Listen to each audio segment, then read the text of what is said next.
อรุณสวัสดิ์เช้าวันใหม่ณป่าด้านข้างวัดโป่งชัยด้านทิศใต้ทิศใต้ฝั่งตรงข้ามกับป้ายเข้าวัดจะมีชุมชนไม่ใช่ชุมชน เป็นป่าละป่าชุมชนไม่มีบ้านคนป่าชุมชนตรงนี้ด้านนั้นเห็นนกอะไรว่าแม่กับลูกแม่นกพาลูกนกเดินออกหากินตรงนั้นจุดวันนี้หลวงปู่เข้ามาทางนี้มาตามคำบอกกล่าวบอกเล่าของชาวสวนเขาบอกเขาพบแมวลูกน้อยน่าจะประมาณสักเดือน2 เดือนนี่เนาะอยู่ตรงนี้เดี๋ยวเข้าไปดูเนาะไม่รู้มีจะเจอหรือเปล่า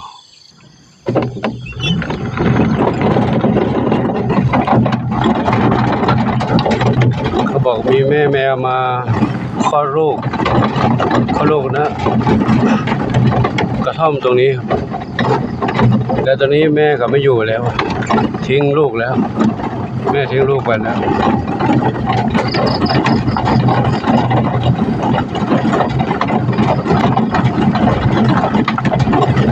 ก็จะมานี่กระท่อมหลังนี้เดี๋ยวถ้ามาช่วยเรา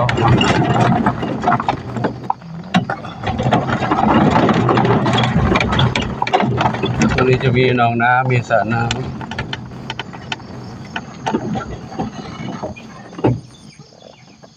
ด้านนี้เป็นหนองเขาเรียกว่าหนองโป่งเป็นชื่อที่มาของคำว่าโป่งชัยนะหนองโป่งจะมีน้ำตรงนี้ตลอดทั้งปีเมื่อก่อนตรงนี้มีญาติธรรมซึ่งเป็นชุมชนในหมู่บ้านมาทำบ้านไว้ตรงนี้แต่ตอนนี้ท่านเสียชีวิตไปแล้วเนาะที่ตรงนี้ก็เป็นของลูกหลานแต่ลูกหลานไม่ได้อยู่ที่นี่ลูกหลานอยู่กรุงเทพมีแมวมาคลอดลูกที่นี่แต่ไม่รู้เขาคลอดตรงไหนเขาบอกมีชาวสวนเห็นมันร้องหาอาหารกินแต่ก็กลัวคนอยู่นะปู่มาวันนี้จะถ้าช่วยได้ก็จะช่วยนะแต่ทีนี้ไม่ได้เตรียมอะไรมาเลยแต่มีอาหารมาไม่ได้เตรียมภาชนะมาใส่ไม่ได้เตรียมอุปกรณ์มาใส่เข้าไปมีเพียงถุงที่จะมาเก็บผักที่กระต่ายเท่านั้นถุงเป็นกระสอบป่านกระสอบอะไรนะกระสอบอาหารนั่นแหละถุงอาหารกระสอบอาหารเดี๋ยวถ้าเจอก็จะจับเลยวันนี้อยากจะช่วยเขาเนาะคงจะหิวแล้วในห้องน้ำหรือเปล่านี่ไปห้องน้ำล้างห้องน้ำเก่า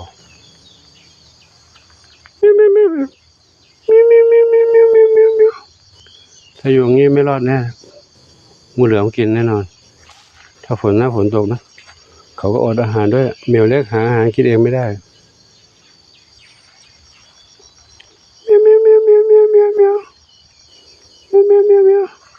ไม่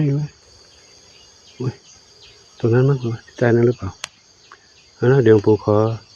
หยุดคลิปก่อนเนาะถ้าถ่ายคลิปอยู่ก็จะไม่สามารถจับเขาได้หรอกเขาปัดเปลี่ยวแอบอยู่หน้าบ้านเนาะเดี๋ยวปู่เตรียมถ้าจับได้ก็ต้องขออนุญาตไม่ถ่ายเพราะใส่กระสอบมันดูไม่เหมาะไม่สวยไม่งามเนาะยังไงเดี๋ยวก็ติดตามชมถ้าจับได้เนาะถ้าจับได้ยังไงเดี๋ยวก็ติดตามชมคลิปต่อไปเดี๋ยวขอหยุดคลิปตรงนี้ไว้ก่อนเนาะเดี๋ยวค่อยๆทำไปเดี๋ยวกลัวเขาแตกตื่นไปข้างนอกวิ่งตกน้ำตกท่าไปก็ลำบากนะครับก็ขอยุติไว้ที่ก่อนเดี๋ยวปู่ขออนุญาตจับน้องเหมียวกันเนาะยังไงก็ได้ติดตามข่าวเนาะสาธุแป๊บนึงก็จะหยุดคลิปไว้เดี๋ยวไปถ่ายต่ออีก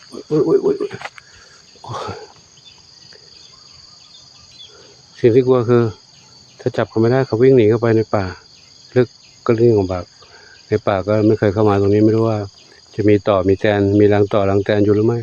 ก็เป็นอะไรที่อันตรายเหมือนกันนะแต่พยายามหลอกล่อให้เขามาแต่ถ้าใช้เวลานิดนึงเนาะอาจจะวันนี้คลิปอาจจะเลทช้าไปนิดนึงก็ไม่เป็นไรเนาะพยายามทำให้ช่วยเหลือเขาก่อนเนาะ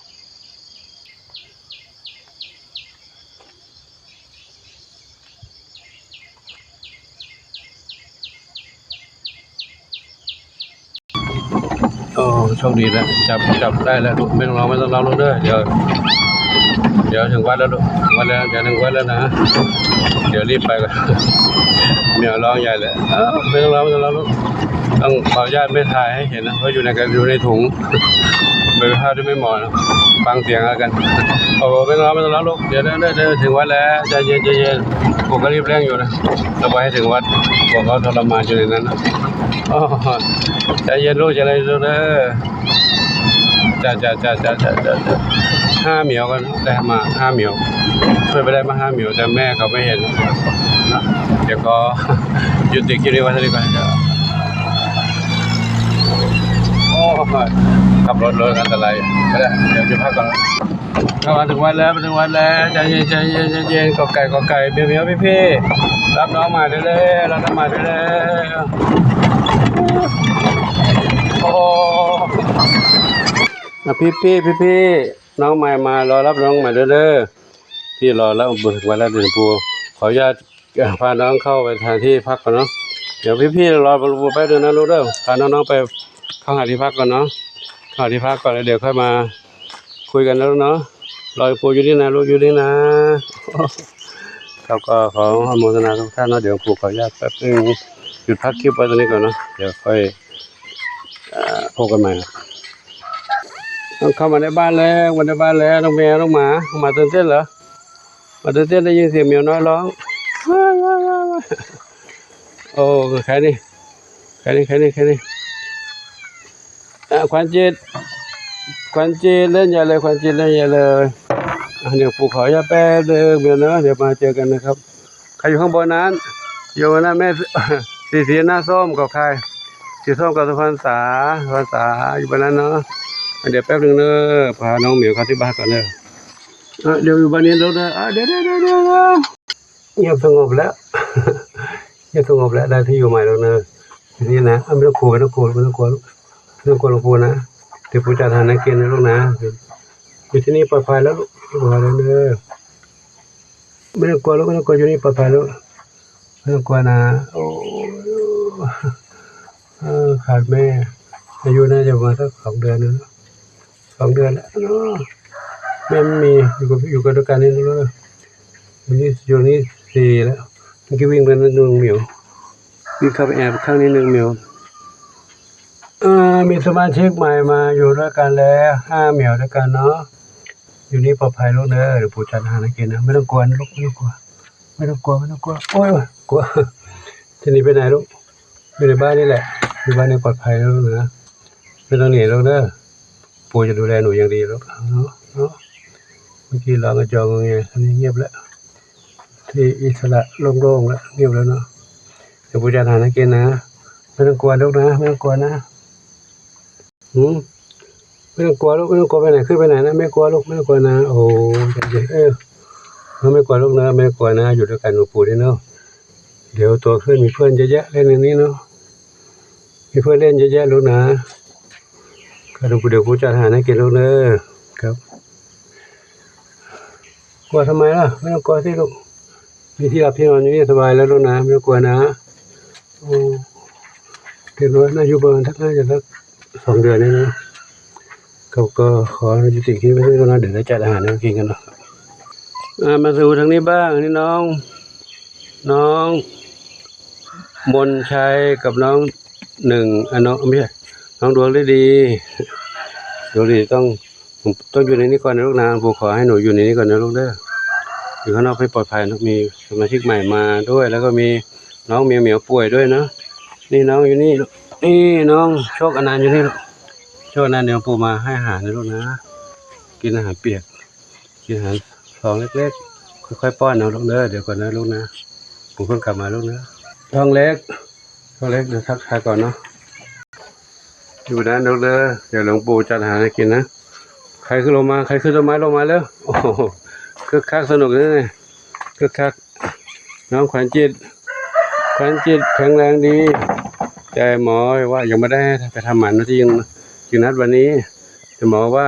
เหมียวป่วยกันเยอะก็กว่าจะผ่าตัดมาแล้วเดี๋ยวกว่าจะภูมิต้านทานลดลงจะต้องมาติดเชื้อกับเหมียวที่ป่วยที่นี่นะก็เลยขอเลื่อนไปก่อน1 สัปดาห์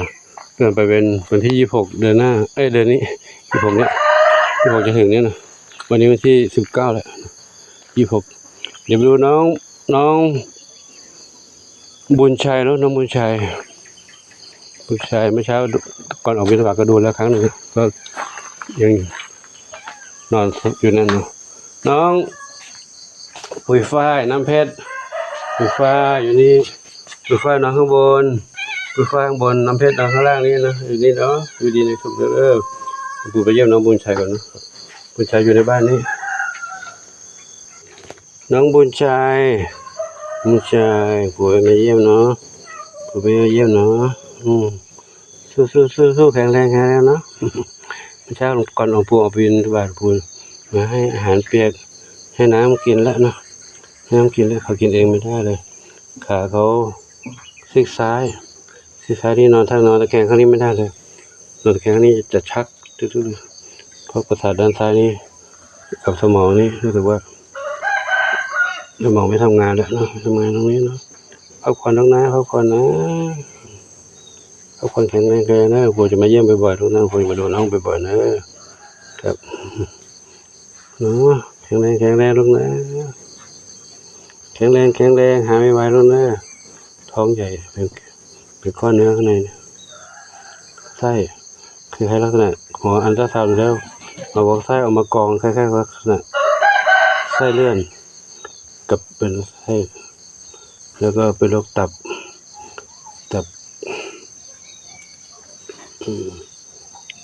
แข็งแรงลูกนะหายไวลูกนะ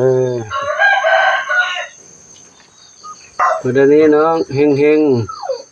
งเข้าห้องน้ำบ่ายเฮงเข้าห้องน้ำเข้าห้องน้ำเฮงอยู่กับน้องชวนฝันใหญ่ให้พักอยู่ด้วยกันในนี้นะกินอาหารนั่งตัวอาหารให้ก่อนออกบิณฑบาตนะมีอาหารมีน้ำมีที่พักที่นอนอยู่นี่ลูกนะไม่ต้องไปสู้กับหมาน้อยได้แรงสู้กันไม่ไหวนะอยู่ในนี้ด้วยกันนะลูกนะเดี๋ยวถ้ายังไงค่อยว่ากันอีกครั้งขยับขยายน้องขาเจ็บเนี่ยน้อง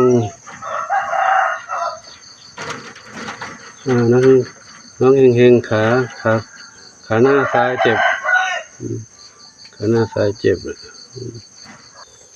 เดี๋ยวผมขอยุติคลิปนี้ไว้เท่านี้ก่อนเนาะเดี๋ยวพบกันใหม่คลิปต่อไปขออำนวยพรให้ทุกท่านมีความสุขมีความเจริญมีความสุขกายสุขใจปรารถนาสิ่งใดขอได้ทำความมุ่งมั่นปรารถนาทุกกันทุกคนทุกท่านเทินคลิปวันนี้อาจจะ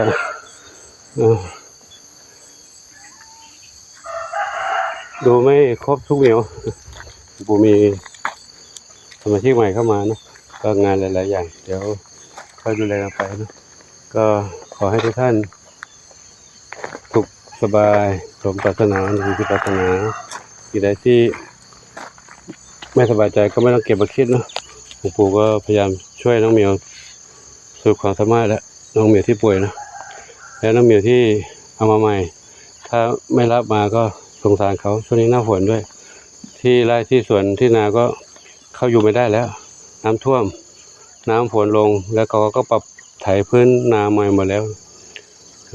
ก็ฝนตกงูเหลือมก็อาจจะเข้ามาก็เลยต้องช่วยเขามาอยู่ตรงนี้ด้วยนะ5เหมียวแล้วกัน5เหมียวน้องใหม่ไม่มีแม่แล้วก็ค่อยดูแลกันไปเนาะใครอยู่วันนี้แล้วเท้าเล็กก็เดี๋ยวขอยุติไว้ที่นี้ก่อนเนาะขอโมทนาสาธุอายุวโนสุขังพระลัง